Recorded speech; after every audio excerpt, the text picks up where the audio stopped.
Hi, I'm Simon Merrells. I play Tancred in Nightfall, and this is for Cinema Pla'net.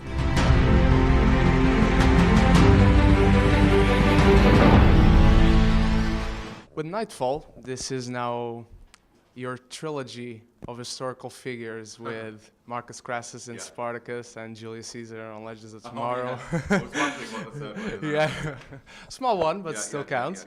And would you say you have a special passion for these type of roles? And is there any role in history that you would like to play, be it for the historical significance of the time period or the role specifically?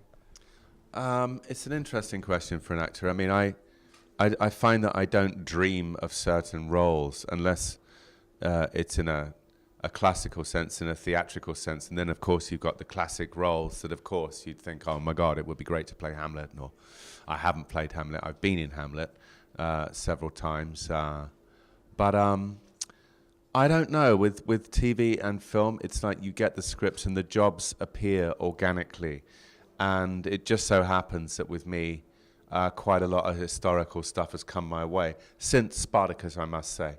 You know, I think if you do something that works for people, it works for you and it works for the audience on screen, then people think of you in that world somehow, and I'm fine with that. You know, I don't mind that because I'm really proud of all the stuff I've been involved with. You know, great projects. And Nightfall is another massive historical project. You know, we were surrounded by the most amazing sets, and you know, they built the center of medieval Paris, literally, you know, on the biggest backlot in Europe. It burned down after 5 weeks of filming. The whole thing burned down, and we were freaked out, obviously. No one was hurt. No one was filming there.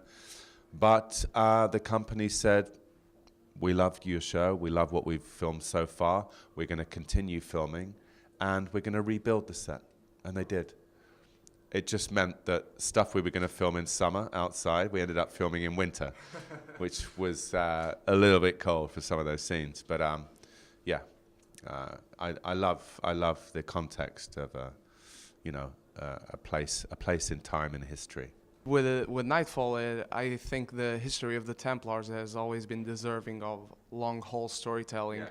And the show tackles it very interestingly so, because it's at the end of their days, and with the Holy Grail at the center of it. There's this mystical element to the show. With all that, does a special type of research come with taking on this role? And is it requested by the producers or showrunners, or did you take it on your own? Well, we all wanted to. We're all the kind of actors who wanted to immerse ourselves into that world. I mean, our story is a fantasy within a historical context, and also, you know, figuring actual people from history. So it's a real historical context, but we're telling a drama. We're creating a story within that. The Grail is one of those fantasy elements, but it's what it represents, really. And at the time, across the world, you know, that ideal of faith was rock solid. People went to the Holy Land not just to visit the sites. It was literally to save their souls. To save their souls.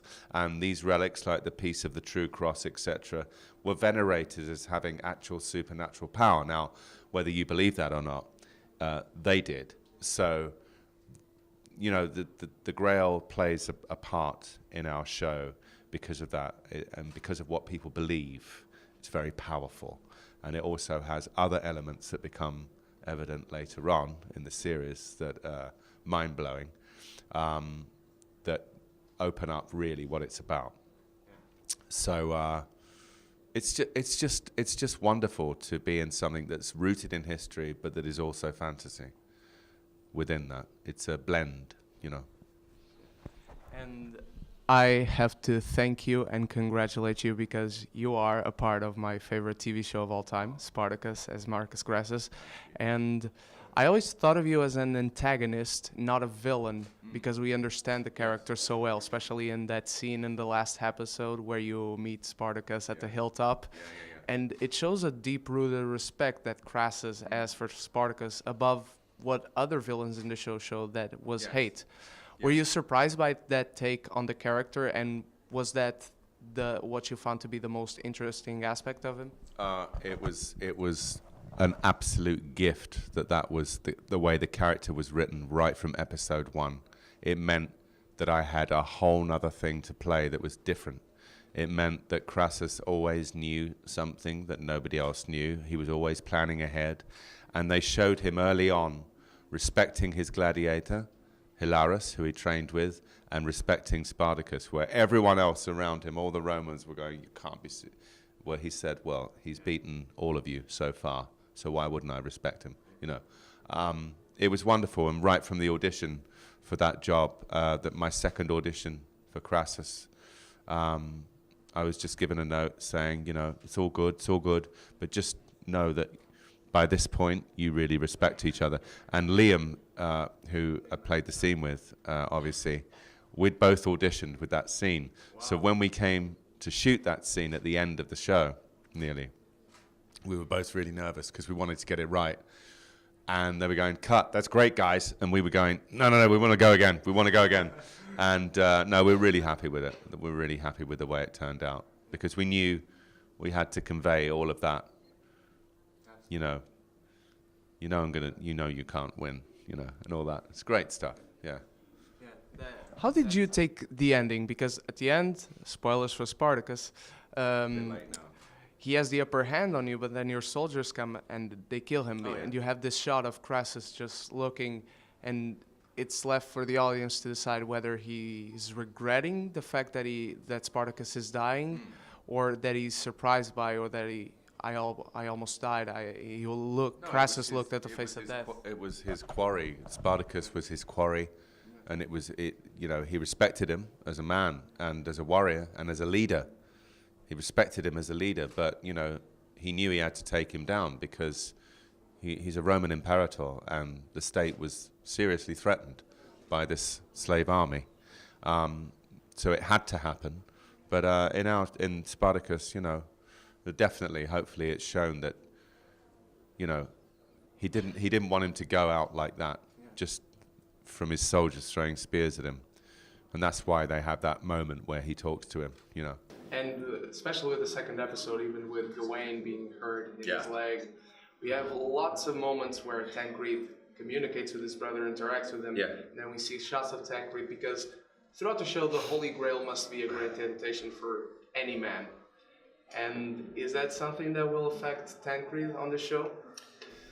Tancred is an interesting character because although with the religious zealotry of the times, despite that, it seems as though even above that is his loyalty to the Brotherhood.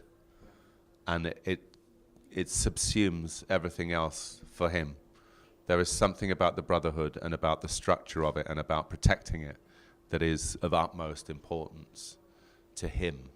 So the Grail is vital, but you'll have to see what he does. It's pretty extreme. Wow. Yeah. Well, thank you so much, Simon, for being with us. It's a pleasure. Once more, congratulations. Thank you so much. Shows. You're great. Simon Merrells from Nightfall, Marcus Crassus, Tancred. Thank you so much. All of those roles. All in here. Thank you so much. Cheers, buddy. The Holy Grail is in France. Find it. And we must recover the Grail for ourselves. We are not the only ones trying to find the Grail. There is an army on French soil, loyal not to you, but to the Pope. What does this mean, my lord? It means war.